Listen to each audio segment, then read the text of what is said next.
I was born in May 1937, so I was 2.5 years old when the war started.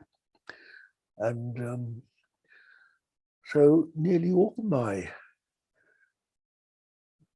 for the first 5, 6 years of my life, nearly all my impressions were really of the war and war conditions.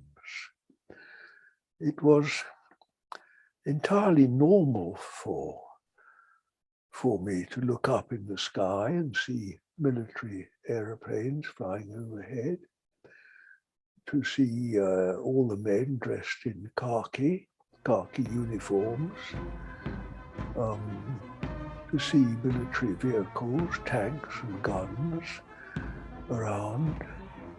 We lived in the country, and there was a large piece of common ground just outside our gate, which was used as an assembly area for the army. So, of course, I didn't know what D-Day, these great occasions were, but on frequent occasions, this common ground would be taken over by numerous military hardware.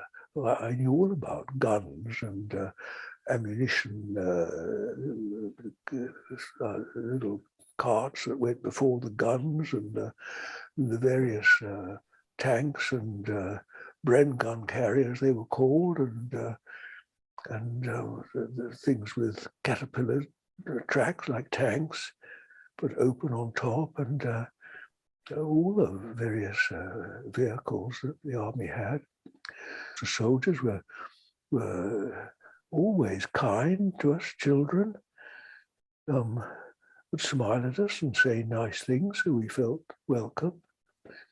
Of course, the British Army, they didn't have quite as much, they weren't quite as well supplied as the Americans. The Americans gave us chocolate, and of course, my first experience of chewing gum, I'm not sure I tasted chocolate actually before then, because it was food rationing, and a lot of things commonplace today just didn't exist in my childhood. I think chocolate was among them, and certainly things like bananas and oranges, I'd never seen one until I was much older. All sorts of things that we take for granted, I didn't know in my childhood. I'd like to emphasize there seemed to be of course, again, I was a child, but there seemed to be such a kindness around, and I think somehow the country pulled together. A lot of old people, when they look back, they say they were good years. But there was an absence of selfishness. People looked after each other and sort of all in the mess together. You know, people really, they pulled together. And we had a large garden. For example, we had a lot of fruit trees, and my mother, when she supplied ourselves, she went around distributing plums and apples, whatever we had spare. I think that was very commonplace, really. I don't remember anyone being critical. I think it was accepted that the war was just one of those things that happened, and of course the Germans were the enemy, but among ourselves, I don't remember people being so judgmental as they are today. People just cooperated as far as I remember.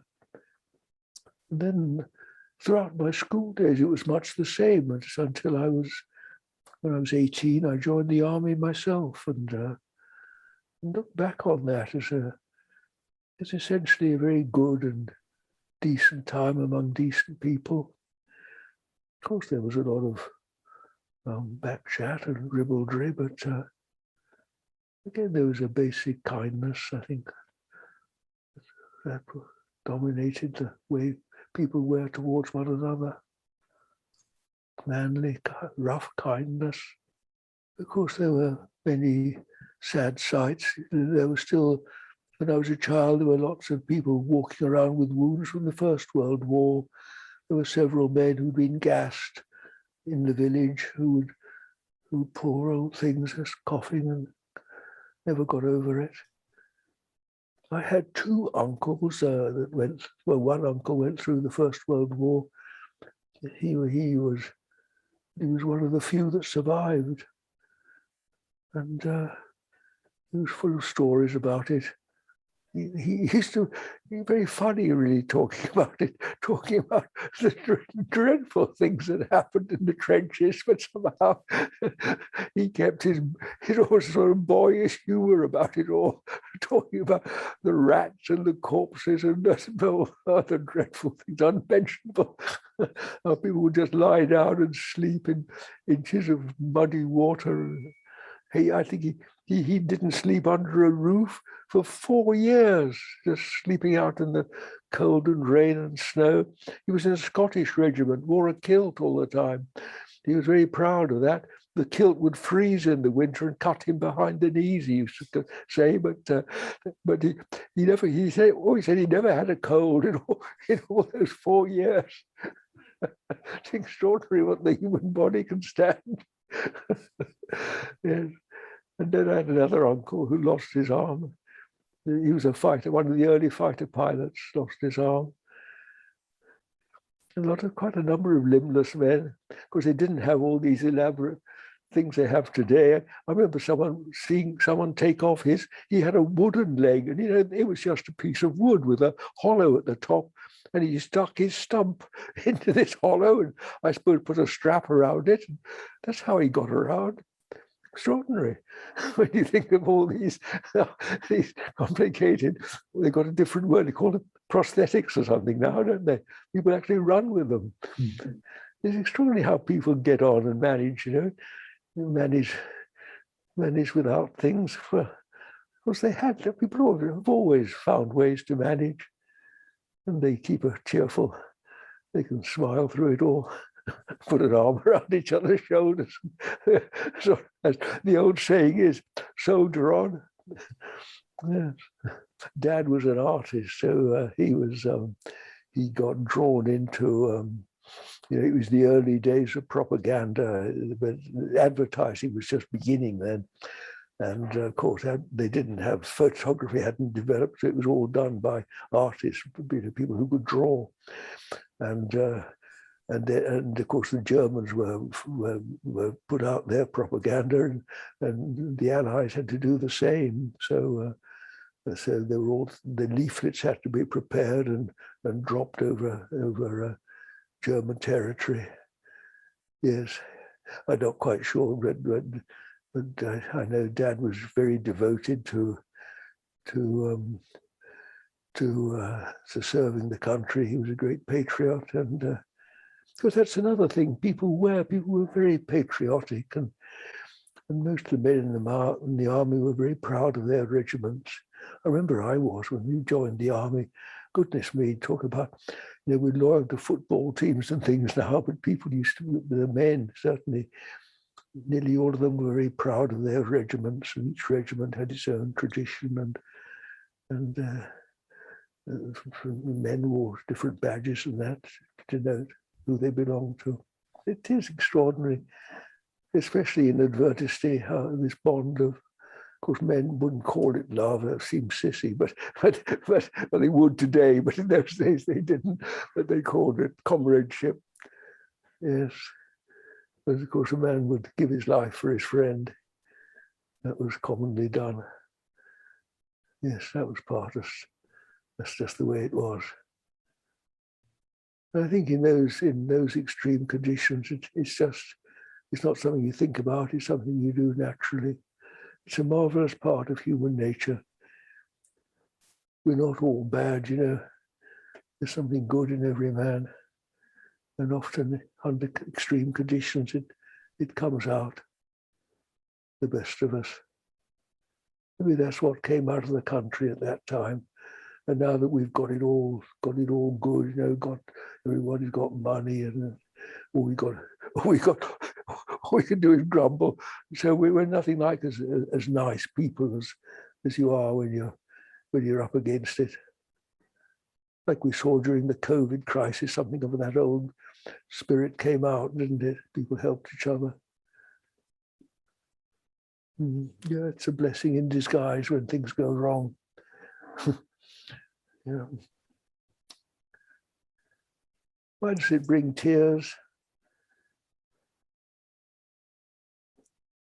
Difficult to say. Perhaps something of that love of country. Love of country. I think basically we all love our country and would die for her. You know, we say we wouldn't, but if it comes to the point, we probably would. Like we die for our neighbor. You know, what we say isn't always consistent with what our hearts really feel. We often deny our deepest feelings. Yes. Sacrifice, of course. Well, of course, most men, they came back alive and well. But everyone was, carried the scars of what he'd seen and experienced. Both the scars and the good things. The names are familiar. They're old families of long standing in Bakewell, and I've been here 70 years myself, so the names are familiar to me, a lot of them. Because those are only the dead. The great majority of men came home. But their lives were changed forever, like they are by any great experience. You don't half learn. There's no amount of books or anything. And you learn firsthand what it is to be afraid.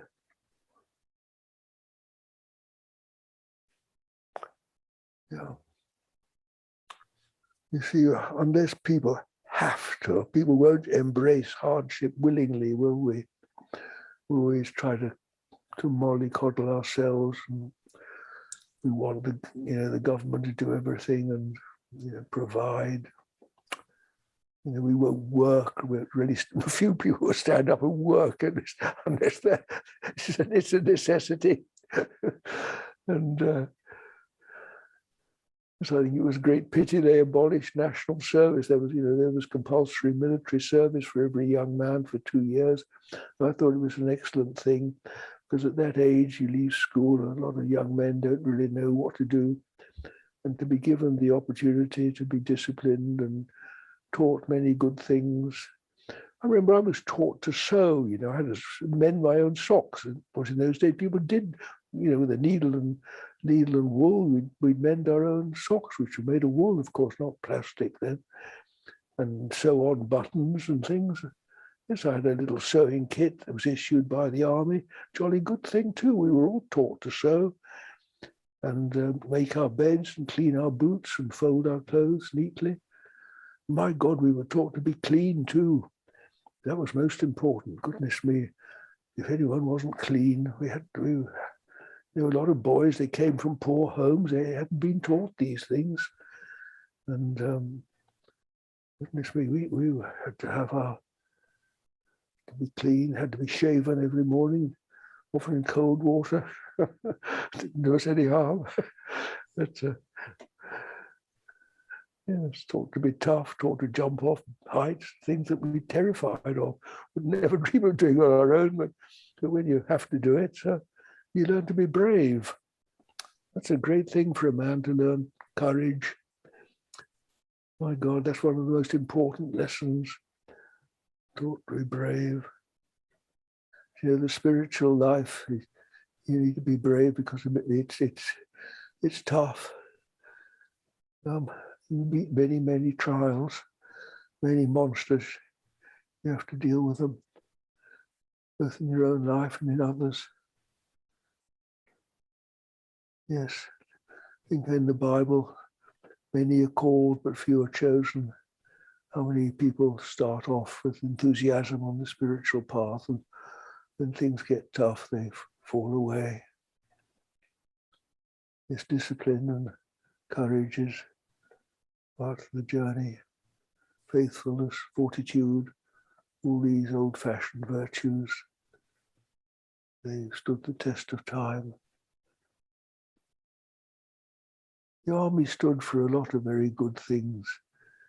People get a very cockeyed idea about it, think it's just a killing machine. Of course it isn't. It's above all the servant of the state. It's there to protect people. Service, it was called the services, national service. Service is a very noble, good and noble thing for a man to aspire to serve one another, serve something bigger than himself. That's the best way to overcome the ego. People are always asking how to deal with the ego. Service, my dear, serve others. Serve something better than your own self-interest. Because the real problem, which not everybody understands, is within ourselves. You see, the real enemy is the ego. And until we overcome our ego, it's no good sorting out other people's problems in other parts of the world. It all starts with oneself. So that's why I love the saying, to make whole, be whole. But it takes a long time to understand what it really means, because the only enemy, the only pollution, the only, enemy covers everything really, is me. Me. I am the devil. There you are, my friends.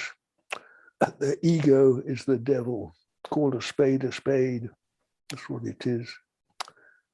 The devil is the ego, is life the wrong way round, is the power of darkness. That's why I can't walk across a field of grass without hurting the grass, because I'm not the spirit I was made, but a fallen angel, fallen into corruption, mortal man that'll die. That's sin, and that's the devil. That's where man's problem lies, with himself. That's the way to put the world to rights. Sort out yourself first. Make whole, be whole.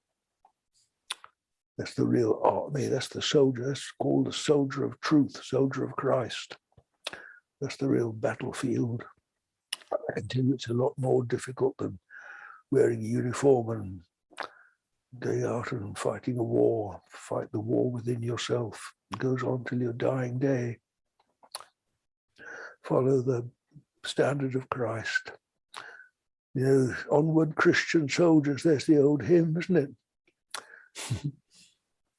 Can't remember how it goes on.